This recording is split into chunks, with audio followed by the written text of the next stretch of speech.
ان میں سے جو حروف گرین کلر میں ہیں ان کو موٹا کر کے پڑھتے ہیں، اور جو بلیک کلر میں ہیں ان کو سمپل پڑھیں گے، باریک پڑھیں گے، اور اس کے علاوہ جو پنک کلر ہے وہاں پہ غنہ کریں گے، اور غنہ ابھی ہم نے نہیں پڑھا، اس کا بیان جب ہم پڑھیں گے تو انشاءاللہ العزیز اس کو بھی ایکسپلین کریں گے۔ تو ابھی تک ہم نے موٹے حروف پڑھے ہیں اور حروف قلقلہ پڑھے ہیں۔ تو قلقلہ حروف جہاں پہ بھی آئیں گے تو وہاں اس قرآن کریم پہ بلو کلر ہوگا۔ یہ غین ہے، غین پہ انہوں نے گرین کلر کیا ہوا ہے، تو گرین کلر موٹا کر کے پڑھتے ہیں، تو یہ غین خص ذا غتن قز موٹے حروف میں سے ہے جو ہمیشہ ہر حال میں موٹے پڑھے جاتے ہیں۔ یہ قاف بھی خص ذا غتن قز میں سے ہے، صاد بھی انہی میں سے ہے، را کے اوپر زبر ہے اس لیے را موٹی پڑھی جائے گی، پر پڑھی جائے گی۔ اور پھر اس حرف کے اوپر آپ دیکھ لیں کہ قاف گرین بھی ہے اور اس کے اوپر جو جزم ہے وہ بلو کلر میں ہے۔ اس کا مطلب اس ایک حرف پہ دو چیزیں اپلائی ہو رہی ہیں، ایک تو اس کو موٹا کر کے پڑھیں گے اور دوسرا اس پہ قلقلہ بھی کریں گے۔ تو اگر آپ بہنوں کو پتہ ہے کہ قلقلہ حروف کتنے ہیں اور ان کی شرط کیا ہے تو تب ہی آپ کو سمجھ آئے گی۔ تو قلقلہ حروف 5 ہم نے پڑھے تھے، قطب جدن، یہ 5 حروف ہیں، قاف طا با جیم دال، اور ان کی شرط تھی کہ جب ان کے اوپر جزم آ جائے، جب وہ ساکن ہوں تو تب ہی قلقلہ ہوں گے، ادروائز قلقلہ نہیں ہوں گے۔ قلقلہ کا مطلب ہوتا ہے ہلا کے پڑھنا، ابھار کے پڑھنا۔ تو یہاں پہ رزقناہم، ٹھیک ہے، رزقناہم اس کو موٹا بھی کریں گے اور ہلا کر بھی پڑھیں گے، قلقلہ بھی کریں گے۔ تو اس لیے اس حرف پر دو سائن بنائے ہوئے ہیں انہوں نے، ٹھیک ہے، دو جو رنگ ہیں وہ دیے ہوئے ہیں، گرین کلر موٹا بھی کرنا ہے، اور اوپر جو جزم کا کلر ہے وہ بلو کلر ہے اور اس کو ابھار کے پڑھنا ہے۔ اسی طرح یہ قاف ہے، قاف کو موٹا کر کے پڑھیں گے۔ اب اس کی میں تلاوت کرتا ہوں، آپ کو اندازہ ہو جائے گا کہ کس طرح سے ہم نے ان کو پر یعنی موٹا کر کے پڑھنا ہے۔ تو میں پہلے ان کو ہائی لائٹ کر دیتا ہوں تاکہ جب وہ لفظ آئیں گے تو آپ کو اندازہ ہو جائے کہ وہاں پہ کیا ہو رہا ہے۔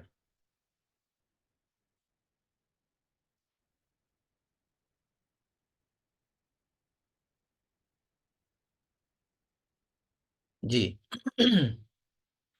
بسم اللہ الرحمن الرحیم، الف لام میم، ذلك الكتاب لا ريب فيه هدى للمتقين الذين يؤمنون بالغيب ويقيمون الصلاة ومما رزقناهم ينفقون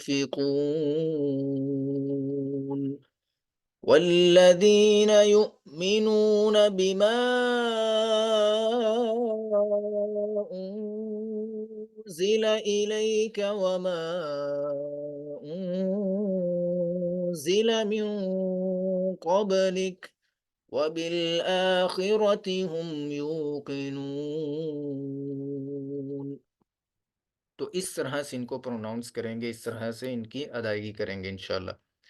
تو ابھی صرف آپ کو وہ قواعد پڑھائے گئے ہیں اور ان کا انٹروڈکشن آپ کو کروایا جا رہا ہے آج کی کلاس میں بھی، تو یہ آپ نے ابھی سیکھے نہیں ہیں، صرف آپ نے ان کے قواعد یاد کیے ہیں، اپنے ذہن نشین کیے ہیں۔ اب باقاعدہ جب ہم تحفۃ القاری کی جو کتاب ہے وہ سٹارٹ کریں گے، اس میں ہم ایک ایک حرف کی پریکٹس کریں گے انشاءاللہ۔ وہ بھی میں آپ کو دکھا دیتا ہوں کہ آپ کی پریکٹس کس طرح سے ہوگی۔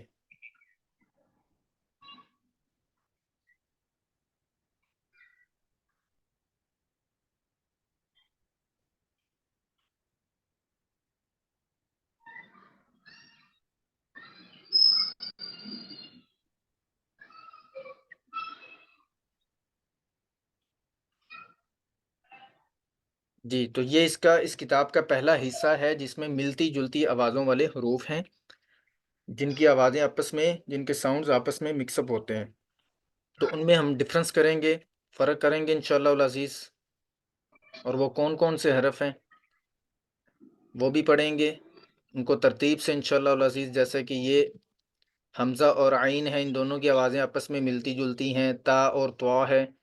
یہ 29 حروف میں سے 15 حروف قرآن کریم میں ایسے ہیں جن کی آوازیں آپس میں ملتی جلتی ہیں، اور قواعد کے ذریعے ہم انشاءاللہ العزیز ان میں فرق کریں گے۔ یہ ابھی بھی کچھ بہنوں کے مائک آن ہیں، جیسے کہ امام زادی میمن صاحبہ، آپ کو سمجھایا گیا ہے کہ مائک کس طرح سے آپ نے آف کرنا ہے، تو آپ اپنا مائک اسی طرح آف کر لیجئے، جزاک اللہ خیر۔ سر ہے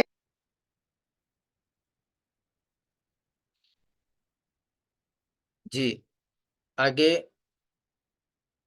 یہ ان کی ڈیفینیشنز ہیں، جیسا کہ حمزہ کی آواز کیسے ہوتی ہے۔ حمزہ کی آواز سخت اور جھٹکے والی ہوتی ہے جیسے یعلمون، اور اسی طرح عین کی آواز قدرے نرم اور بغیر جھٹکے والی ہوتی ہے جیسے یعلمون، ٹھیک ہے۔ تو یہ ساری ان کی ڈیفینیشنز ہیں، آگے یہ ان کی پریکٹس ہے، ٹھیک ہے۔ اور جو ہم نے حروف پڑھے ہیں موٹے حرف، ان کی پریکٹس ہم پڑھتے ہیں ابھی۔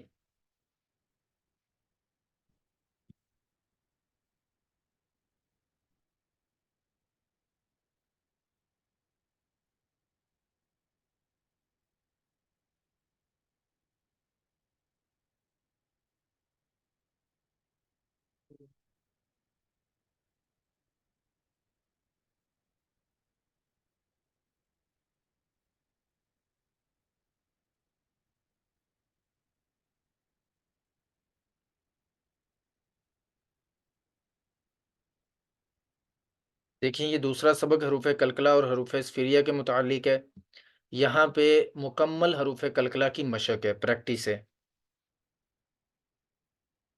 جیسے کہ اس لائن میں ایک حرف کی پریکٹس ہے، آکو آکو آکو، ایکو ایکو ایکو، اوکو اوکو اوکو، پھر اکٹھا پڑھنا ہے جیسے آکو ایکو اوکو، ٹھیک ہے۔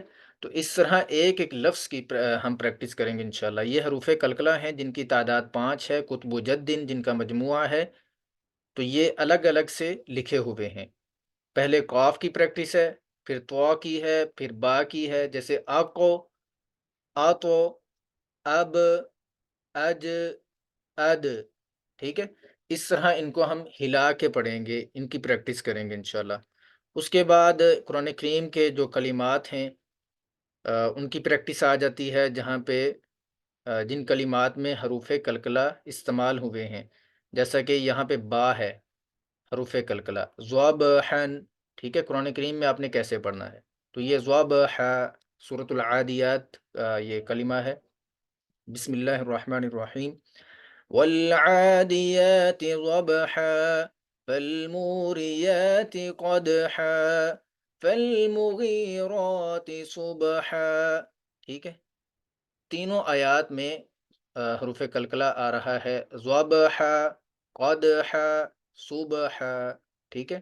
نقع، تب، کسب، مسد، ٹھیک ہے۔ تو اس طرح سے قرآن کریم میں ہم پڑھیں گے، اور اس کے بعد یہ تنبیہ بھی لکھی ہوئی ہے کہ آپ نے ان کے علاوہ باقی حروف کو ہلا کر پڑھنے سے بچیں، جیسے کہ انعمت، یہ نون حروف کلکلہ نہیں ہے، تو بہت زیادہ ہم اس میں غلطی کرتے ہیں، یہاں پہ ہلا کے پڑھ دیتے ہیں، انعمت ایسے پڑھ دیتے ہیں اس کو۔ تو یہ صرف آپ کو انٹروڈکشن کروایا جا رہا ہے، تو باقاعدہ ہم ان کو ترتیب سے سیکھیں گے، پڑھیں گے انشاءاللہ۔ یہ سارا حروف کلکلہ کا بیان ہے۔ اس کے بعد یہ حروف مدہ آ جاتا ہے، یہ ابھی ہم نے نہیں پڑھا، پچھلا جو ہمارا ایک ہفتے کا کورس ہوا تھا اس میں ہم نے یہ پڑھایا تھا۔ اس کے بعد یہ گنہ کے قواعد ہیں، یہ حمزہ اور ہا کی پریکٹس ہے۔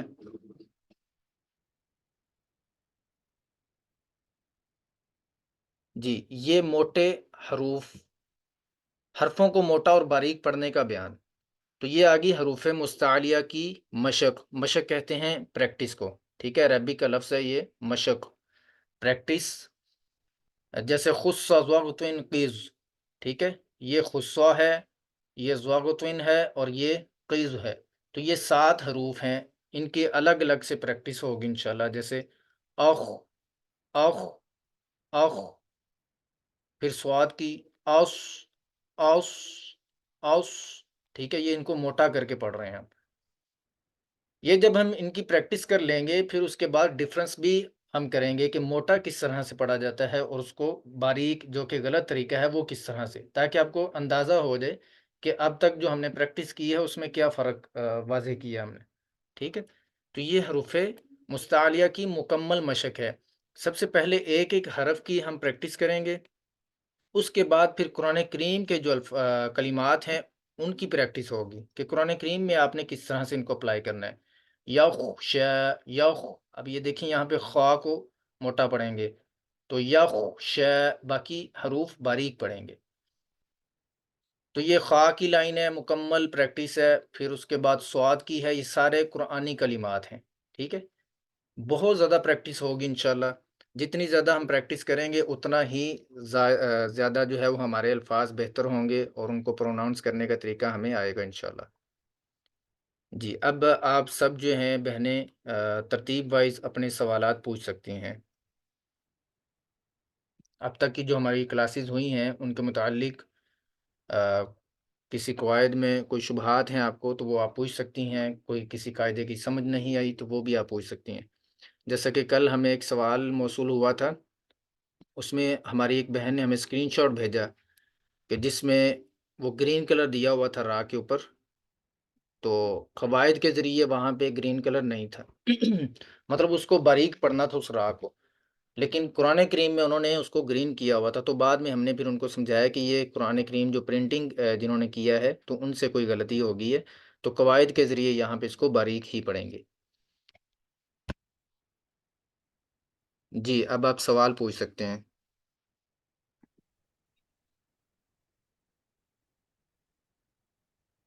کسی بہن کا کوئی سوال ہے اپنا مائک آن کر کے سوال پوچھ لیجئے. جی السلام علیکم قاری صاحب. جی وعلیکم مجھے یہ السلام سوال ورحمۃ اللہ پوچھنا ہے وبرکاتہ. کہ جیسا کہ کچھ ٹائم پہلے ایک فتویٰ جاری ہوا تھا کہ ہم ضاد کو دعا پڑھیں، تو آپ مہربانی فرما کے اس کی رہنمائی فرما دیں کہ ہم اس کو کیسے پڑھیں. جی، زواد کو دواد پڑھنا یہ بہت اہم مسئلہ ہے اس لفظ کا. باقی حروف کی ادائیگی تو ہم اسی طرح کرتے ہیں، لیکن جو زواد ہے نا اس کو پروناؤنس کرنے کا طریقہ جو ہے وہ اس کی اصل آواز ہی ہے. ہم تجوید کس لیے پڑھتے ہیں؟ اس لیے تاکہ جو حروف ہیں ان کی آوازیں ہم بہتر کر سکیں. ان کے جو مخارج ہیں، نکلنے کی جگہ، مخارج کہتے ہیں جس جگہ سے ان کو ادا کیا جاتا ہے، تو اس کو سمجھ کے اور اسی کے مطابق جو ہے وہ اس کی ادائیگی کی جائے. تو اس لیے ہم تجوید سیکھتے ہیں. تو جب ہم اس لفظ کی ادائیگی ہی چینج کر دیں گے تو پھر ہمیں تجوید سیکھنے کا فائدہ نہیں ہے. تو اس لیے جو لوگ دواد پڑھتے ہیں تو ان کے ایکسنٹ میں وہ فرق ہوتا ہے. جیسا کہ سمجھانے کے طور پہ میں آپ کو یہ چیز بتاؤں کہ یہاں پاکستان میں اردو بولا جاتا ہے. ٹھیک ہے، یہ ہماری جو قومی زبان ہے وہ اردو ہے، لیکن ایک ہی ملک میں رہتے ہوئے مختلف جگہوں پہ جیسا کہ کراچی کے لوگ، لاہور کے لوگ، ملتان کے یا جتنے بھی سٹیز ہیں یہاں پہ اسلام آباد ہیں، تو سب کے اردو بولنے میں فرق ہے. ٹھیک ہے، جیسا کہ کراچی والے جی ہیں تو وہ کچھ بہتر بولتے ہیں اردو میں، مطلب جو را ہے اس کو را ہی بولتے ہیں، لیکن لاہور والے را کو ڑا میں جو ہے وہ شامل کر دیتے ہیں. ٹھیک ہے، تو اس لیے جہاں پہ بھی لوگ رہ رہے ہیں پوری دنیا میں تو سب کی زبانوں میں کچھ نہ کچھ فرق ہوتا ہے، ایکسینٹ میں فرق ہوتا ہے. ٹھیک ہے، جیسا کہ سعودی عربیہ والے جو لوگ ہیں، عربی لوگ ہیں، ان سے نہ تو یہ جو پے ٹے چھ ہم جو پاکستان میں یہ جو ہمارے اردو میں آتے ہیں وہ یہ ادا نہیں کر سکتے. ٹھیک ہے، ہم تو الحمدللہ اسی طرح جو ہماری زبان ہے ہم ہر لفظ کو پڑھ سکتے ہیں اور ہر زبان کو جو ہے وہ ہم اسی طرح پروناؤنس کر لیتے ہیں. لیکن بہت ساری ایسی زبانیں ہیں، ایسی لینگویج ہیں کہ جو صرف اپنے مخصوص جو ان کے الفاظ ہیں انہی کو وہ ادا کر سکتے ہیں، اس کے علاوہ نہیں پڑھ سکتے. ٹھیک ہے، تو اس لیے سعودی قاری عربیہ سے صاحب جو لوگ ہیں یا ان کے جی علاوہ جی جو عربک لوگ ہیں ان میں سے بہت زیادہ ایسے لوگ ہیں جو زواد کو زواد ہی پڑھتے ہیں اور کچھ کا ایکسنٹ فرق ہے وہ اس کو دواد پڑھتے ہیں. تو اس میں مسئلہ نہیں ہے، کوئی قباحت نہیں ہے. اگر آپ کی وہ پروناؤنس نہیں ہو رہا آپ اس کو موٹا کریں اور آپ ولدوالین اس کو بالکل دال نہیں بنائیں بلکہ وہ مکس کر کے جیسے زواد اور دال جی کو وہ مکس اپ کر کے پڑھتے ہیں تو آپ اس طرح پڑھ سکتے ہیں، اس میں کوئی حرج نہیں ہے. اگر آپ صحیح پڑھنا